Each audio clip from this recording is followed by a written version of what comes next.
My husband assured me the extra hours were for a promotion, until the shared location on his phone showed meetings I was never told about.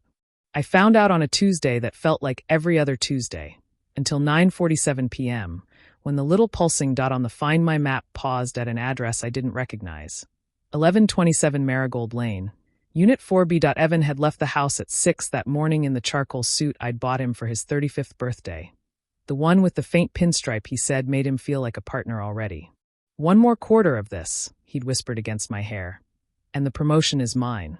I'd smiled into his shoulder, breathing in the cedar and cotton smell of him, believing the narrative we'd been building together for 12 years. That sacrifice was temporary, that late nights were arrows pointing toward a shared future of granite countertops and college funds and maybe, finally, a baby. We had installed the location-sharing feature 2 years earlier after a rash of parking garage muggings downtown. "So you always know I'm safe," he'd said, thumbing the setting on while we sat at the kitchen island, splitting Thai leftovers straight from the carton. I had never abused it. Most nights I forgot the app existed. But that Tuesday I was lonely, heating up a single plate of lasagna, jumping at every creak of the old house. I opened the app the way an anxious kid opens the refrigerator. Not hungry, just needing something to do. The dot was not downtown, not in the glossy glass tower where Evan's consulting firm occupied the 29th floor. It was across the river in Alderwood, a neighborhood of low stucco condos built in the 70s, the kind of place people landed after divorces or during art school residencies. I stared at the screen until the map zoomed itself in, until the street view loaded and showed me a rust-colored balcony with a single wind chime and a bicycle missing its front. I told myself it was a client site. Evan had mentioned a new logistics company. But my stomach knew the texture of a lie before my brain caught up. Like swallowing spoiled milk and realizing only after it was down. He texted at 10:15. Still in the weeds. "Don't wait up. Love you bigger than space." I answered, "Love you to the edge and back," the private phrase we'd used since college astronomy. Then I got in the car. The drive took 23 minutes. I remember every song on the radio because each one felt like the soundtrack to the last scene of a movie I hadn't agreed to be in. I parked beneath a street lamp that buzzed and flicked off as soon as I cut the engine, as if even the city wanted to spare me what came next. Unit 4B was on the second floor, stairs open to the night. I climbed them slowly, heels dangling from my hand, the metal cold under my bare feet.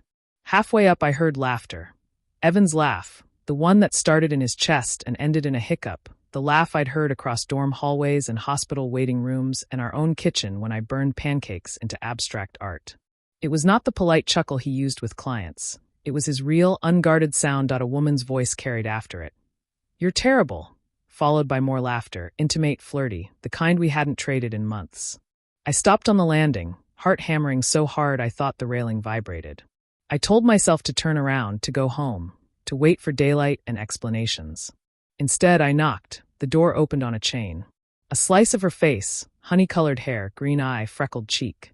Then the chain sliding off as she saw who I was. She knew. Behind her, Evan appeared in sock feet, tie loosened, holding a glass of red wine. The color drained from his skin like someone had pulled a plug.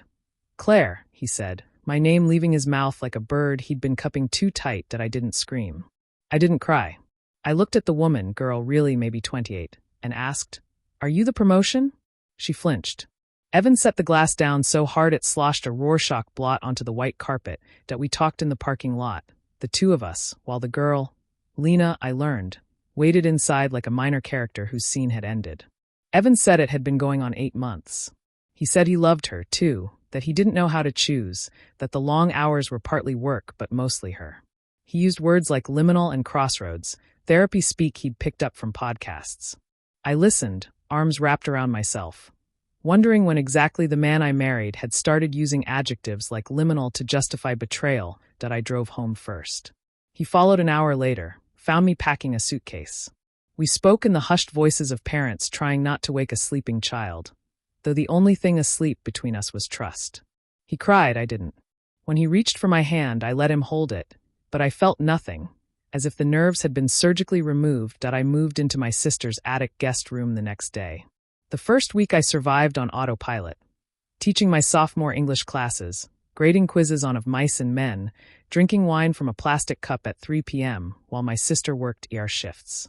I turned off location sharing, deleted the app, but I still saw that pulsing dot every time I closed my eyes. Red, insistent, a heartbeat on a screen. Evan called daily, sent flowers, then essays of apology, then songs he'd written on his guitar. He suggested couples therapy, individual therapy, a trial separation, a baby. Anything that might plug the hole he'd blown through our life. I attended one therapy session alone. The counselor asked what I wanted. I said, a time machine. And she smiled the weary smile of someone who hears that answer every day. 3 weeks in, I drove back to the house when I knew he'd be at work. I wandered room to room touching objects. Our wedding album, the Le Creuset Dutch oven we saved for, the junk drawer of expired coupons and dead batteries. I expected to feel nostalgic. Instead, I felt like a realtor assessing someone else's story. I took only the dog, my grandmother's ring, and the blue sweater that still smelled like cedar and cotton. The divorce paperwork arrived by certified mail on a rainy Thursday. I signed my name neatly, the way my mother taught me in third-grade cursive, then stared at the line for his signature. It felt surreal, ending a marriage with the same pen strokes once used to write thank-you notes. Evan texted the night he received his copy. I'm so sorry. I still love you. Can we talk? I didn't answer. Some questions are rhetorical even when they end with a question. Mark. Months later, in spring, I ran into him at the farmer's market. He was buying strawberries. I was buying asparagus. We stood on the gravel path between stalls, sun bright overhead, strangers streaming past with canvas bags. He looked thinner, older, a streak of gray threading his temple I hadn't noticed before. We exchanged awkward pleasantries. How's the dog? How's your sister? The weather? When he said, I quit the firm, I lifted an eyebrow. Too many memories in those elevators, he added, attempting a smile that died halfway across his face, that I didn't ask whether Lena had lasted. I didn't ask if the promotion had ever materialized. I simply held up my bunch of asparagus like a tiny green bouquet and said, Take care of yourself, Evan. I walked away tasting metal and strawberries I hadn't bought, realizing the ache in my chest was no longer love, no longer hate, just the phantom pain of an amputated future. Back at my apartment, I opened my laptop and started deleting old folders labeled Trip to Portugal, kitchen remodel ideas, baby names. I hovered over the trash icon, then created a new document titled Chapter 1. I wrote, My husband assured me the extra hours were for a promotion, until the shared location on his phone showed meetings I was never told about. Then I kept writing sentence after sentence, until the cursor outran the hurt.